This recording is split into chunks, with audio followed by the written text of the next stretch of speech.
Paul G. Allen, who co-founded Microsoft with his childhood friend Bill Gates before becoming a billionaire philanthropist who invested in conservation, space travel and professional sports, died Monday. He was 65. His death was announced by his company, Vulcan Inc. Earlier this month, Allen announced that the non-Hodgkin's lymphoma that he was treated for in 2009 had returned, and he planned to fight it aggressively. While most knew Paul Allen as a technologist and philanthropist, for us he was a much-loved brother and uncle, and an exceptional friend, said his sister, Jody Allen, in a statement.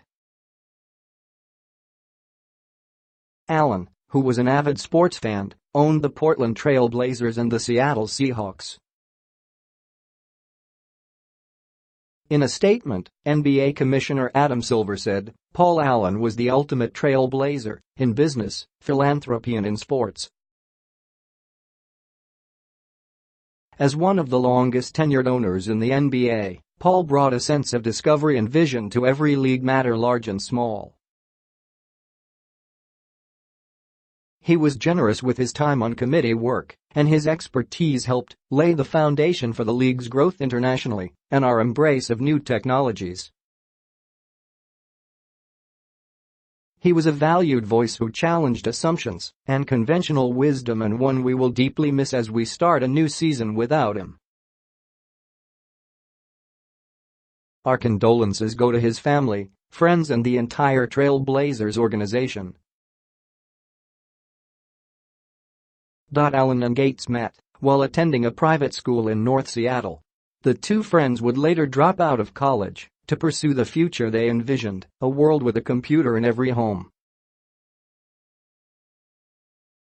Gates so strongly believed it that he left Harvard University in his junior year to devote himself full-time to his and Allen's startup, originally called Microsoft. Allen spent 2 years at Washington State University before dropping out as well. They founded the company in Albuquerque, New Mexico, and their first product was a computer language for the Alter HobbyKit personal computer, giving hobbyists a basic way to program and operate the machine. After Gates and Allen found some success selling their programming language, MS Basic, the Seattle natives moved their business in 1979 to Bellevue, Washington, not far from its eventual home in Redmond. Microsoft's big break came in 1980 when IBM Corporation decided to move into personal computers and asked Microsoft to provide the operating system. Gates and company didn't invent the operating system. To meet IBM's needs, they spent $50,000 to buy one known as QDOS from another programmer, Tim Patterson. Eventually the product, refined by Microsoft and renamed DOS for Disk Operating System, became the core of IBM PCs and their clones, catapulting Microsoft into its dominant position in the PC industry. The first versions of two classic Microsoft products, Microsoft Word and the Windows operating system, were released in 1983. By 1991, Microsoft's operating systems were used by 93% of the world's personal computers. The Windows operating system is now used on most of the world's desktop computers, and Word is the cornerstone of the company's prevalent Office products. Microsoft was thrust onto the throne of technology, and soon Gates and Allen became billionaires. With his sister Jody Allen in 1986, he founded Vulcan, the investment firm that oversees his business and philanthropic efforts. He founded the Allen Institute for Brain Science and the aerospace firm Stratolaunch, which has built a colossal airplane designed to launch satellites into orbit. He has also backed research into nuclear fusion power. Allen later joined the list of America's wealthiest people who pledged to give away the bulk of their fortunes to charity. In 2010, He publicly pledged to give away the majority of his fortune, saying he believed those fortunate to achieve great wealth should put it to work for the good of humanity.